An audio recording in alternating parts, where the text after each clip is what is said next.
आज हम बनाएंगे गेहूं के आटे और चने दाल से बिहार और यूपी की प्रसिद्ध दाल पूरी।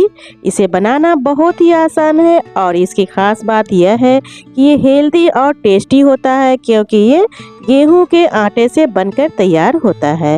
हेलो मेरे प्यारे किचन एक्सपर्ट हो, कैसे हो आप लोग? आई होप आप लोग अच्छे होंगे। Welcome back to my channel. तो चलिए फटाफट रेसिपी शुरू करते हैं, लेकिन रेसिपी शुरू करने से पहले प्लीज़ हमारे चैनल को सब्सक्राइब करें, साथ में बेल आइकन प्रेस करें जिससे कि हमारी नई रेसिपी आपके पास पहले आए, और लाइक शेयर कमेंट्स करना बिल्कुल भी ना भूलें। तो चलिए दाल पूरी बनाना स्टार्ट करते हैं। तो दाल पूरी बनाने के लिए हमने यहाँ पे 250 ग्राम चने दाल को अच्छे से वॉश करके हमने 1 घंटे पहले भिगो कर रख दिया था। तो ये दाल फूल चुके हैं, तो इसमें से हम पानी निकाल लेंगे। ये देखिए अच्छी तरह से ये दाल फूल चुका है।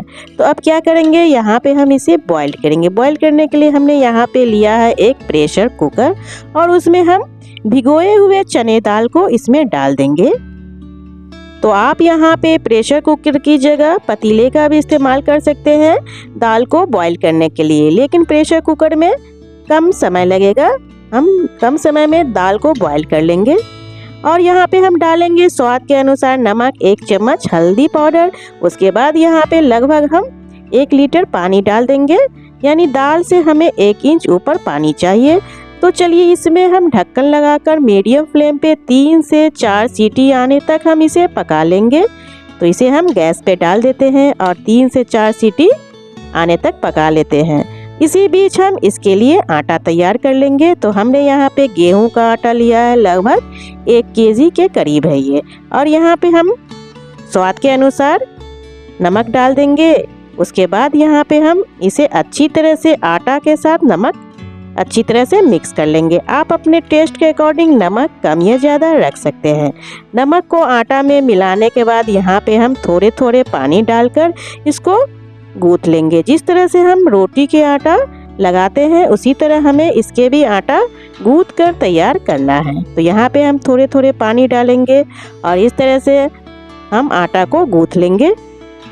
तो यहाँ पे हमें आटा को बिल्कुल भी हार्ड नहीं गूंथना है, हमें सॉफ्ट आटा को गूंथ कर तैयार करना है और गीले भी नहीं होने चाहिए।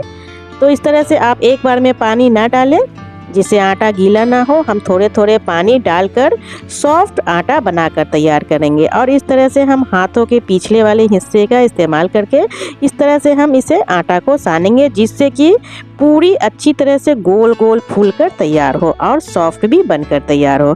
तो आप देख सकते हो हमने यहाँ पे हाथ के पिछले वाले हिस्से का इस्तेमाल किया है। तो हमने आटा गूंथ लिया है। अब यहाँ पे हम लास्ट में क्या करेंगे, थोड़े से आप घी ले लें या फिर ऑयल ले लें। हमने यहाँ पे घी लिया है और इस तरह से थोड़े थोड़े, ज़्यादा हमें घी और ऑयल का इस्तेमाल नहीं करना है, हल्का हल्का आप घी या ऑयल ले लें और इस तरह से आटा के ऊपर हम इस तरह से लगा लेंगे जिससे कि आटा और भी सॉफ्ट बनकर तैयार हो। ये देखिए बस हल्का हल्का सा घी या फिर ऑयल ले लें और इस तरह से हम आटा में लगा लगा कर इस तरह से आटे में मिक्स कर लेंगे।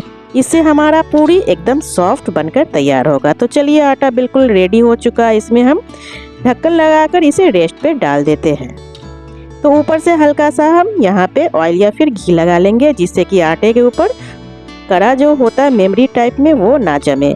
और इसमें हम ढक्कन लगा लेते हैं, यानी कि ढक कर हम आटा को रखेंगे, खुला नहीं छोड़ेंगे। तो चलिए इसे ढक कर हम रेस्ट पे डाल देते हैं। अब हमारा दाल भी पक चुका होगा, 3 से 4 सीटी आ चुका है। हम इसमें से प्रेशर निकाल लेते हैं। उसके बाद ढक्कन खोलकर चेक कर लेंगे। तो दाल बिल्कुल अच्छी तरह से पक चुका है। तो यहाँ पे ये देखिए अच्छे से ये पक चुका है। तो अब यहाँ पे हम क्या करेंगे, बीटर ले लेंगे और अच्छी तरह से दाल को मिक्स कर लेंगे जिससे कि जब हम पूरी बनाएं तो दाल नहीं होनी चाहिए, बारीक होनी चाहिए, मोटी नहीं होनी चाहिए। अगर दाल मोटी होगी तो आपके पूरी फूट सकते हैं। तो चलिए हम इसे थोड़ा सा ड्राई कर लेते हैं। तो यहाँ पे हमने पैन लिया है, पैन को डाल दिया है गैस पे और गर्म होने के बाद यहाँ पे हम मस्टर्ड ऑयल 2 बड़े चम्मच डाल देंगे और इसे हम गर्म कर लेंगे। अब यहाँ पे ऑयल गर्म हो चुका है। तो यहाँ पे हम बॉईल किए हुए दाल को इसमें हम डाल देंगे। सारे के सारे इस तरह से हम इस पैन में बॉईल किए गए दाल को डाल देंगे और यहाँ पे हम ये घर के भुने हुए जीरा पाउडर है। ये जीरा पाउडर आप भूनकर तैयार कर सकते हैं। साबुत जीरा को भूनकर आप मिक्सी में डालकर इसका आप पाउडर बना लिए। घर के भुने हुए जीरा पाउडर थे और इसे हम अच्छी तरह से मिक्स करते हुए एकदम ड्राई कर लेंगे। ये देखिए सूख चुका है, दाल का पानी बिल्कुल ड्राई हो चुका है। तो दाल हमारा बिल्कुल ड्राई होना चाहिए, जिससे कि जब हम इसका पूरी बनाएं तो ये अच्छे से गीले अंदर से ना हो, ड्राई होनी चाहिए। तो ये बिल्कुल परफेक्ट बनकर तैयार हो चुका है। ये दाल ड्राई हो चुका है ना। इसमें से पानी बिल्कुल भी नहीं रिलीज हो रही है, तो हमारा दाल बनकर तैयार है। अब यहाँ पे हम गैस का फ्लेम बंद कर देंगे और दाल को ठंडा होने के लिए हम अलग इसे रख देंगे। और इसी बीच हम जब तक हमारा दाल ठंडा हो रहा है तो हम आटा के लोई यानी कि पेड़ा बनाकर रख लेंगे। तो इस तरह से हम थोड़े थोड़े आटा ले लेंगे। आप अपने जितनी बड़ी पूरी बनाना चाहे, जिस आकार में, बड़े या छोटे, उसी हिसाब से आप आटा का पेड़ा ले लें। वैसे तो बिहार में यहाँ दाल पूरी बड़े बड़े साइज में बनाए जाते हैं, जिससे कि जैसे कि पराठे वगैरह जो बनते हैं आलू के, उसी आकार में बनाए जाते हैं। अब यहाँ पे हम एक लोई को सूखे आटे में इस तरह से लपेट लेंगे और इस तरह से लोई को उंगली से घुमाते हुए हमें इसे कटोरी शेप में बना लेना है।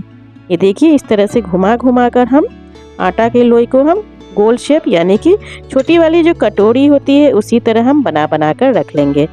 तो दूसरी लोई को भी हम सूखे आटे में लपेट लेंगे और इस तरह से हम गोल गोल घुमाते हुए उंगली का इस्तेमाल करते हुए हम छोटी कटोरी आकार में इस तरह से बनाकर रख लेंगे। ये देखिए इस तरह से हमें बना लेना है। तो इस तरह से हमने सारे लोई को इस तरह से छोटी कटोरी वाले शेप में बनाकर रख दिया है। अब यहाँ पे हम क्या करेंगे, हमने जो दाल बनाकर, चना दाल बनाकर स्टफिंग के लिए तैयार किया है, उसमें से हम थोड़े थोड़े ले लेंगे। तो दाल आप अपने टेस्ट के अकॉर्डिंग कम या ज़्यादा इसमें आप डाल सकते हैं, यानी कि पूरी के अंदर भर सकते हैं। तो दाल को अंदर डालने के बाद अच्छी तरह से हम इस तरह से घुमाते हुए अच्छी तरह से हम सील करेंगे, जिससे कि जब हम इसे छानने जाए तो इसमें से दाल जो है बाहर ना आए। तो फिर से हम दूसरी लोई ले लेंगे। लोई से जो हमने कटोरी शेप में आटा को बना कर रखा है, थोड़े से हम दाल ले लेंगे स्टफिंग के लिए और इस तरह से हम अंदर डाल देंगे। उसके बाद फिर से हम चारों तरफ इस तरह से घुमाते हुए अच्छी तरह दाल को अंदर डालते हुए हम इसे सील करेंगे। आप अच्छी तरह से दाल को अंदर प्रेस करते हुए ऊपर से आप इस तरह से सील्ड कर दें। बस इसी तरह हमें सारे को इसी तरह बनाकर तैयार करना है। बस इस तरह से हम ले लेंगे, थोड़े से दाल को इसमें हम डाल देंगे और इस तरह से घुमाते हुए हम अच्छी तरह से सील करके रख लेंगे। तो हमने यहाँ पे दाल भी अंदर भर लिया है। तो चलिए हम इसे बेलकर आपको दिखा देते हैं। तो हमने यहाँ पे एक लोई ले लिया है भरे हुए, इसके अंदर हमने जो दाल भरा था वही वाला लोई ले लेना है और थोड़े से सूखे आटे इस तरह से हम डस्ट कर लेंगे। उसके बाद ये पहले हम बेलने से पहले इस तरह से हाथ से घुमाते हुए हमें दाल जो है पूरे में हमें फैला लेना है। यानी कि बेलने से पहले आप जब इस तरह से करेंगे तो अंदर जो हमने दाल को डाला है तो चारों तरफ फैल जाएगा। तो आप डायरेक्ट ना बेले, पहले हमें इस तरह से हाथ से कर लेना है। उसके बाद बेलन के इस्तेमाल से इस तरह से हम बेल लेंगे। तो हमें इसे ज़्यादा पतला नहीं करना है, हमें मोटे में रखना है। ये देखिए इस तरह से, बस इसी तरह हमें बेलकर एक प्लेट में रख लेंगे। फिर से एक और पूरी हम आपको बेलकर दिखा देते हैं। इस तरह से पहले हम हाथ से चारों तरफ फैला लेंगे, उसके बाद बेलन का इस्तेमाल करके हम इसे बेलकर तैयार कर लेंगे।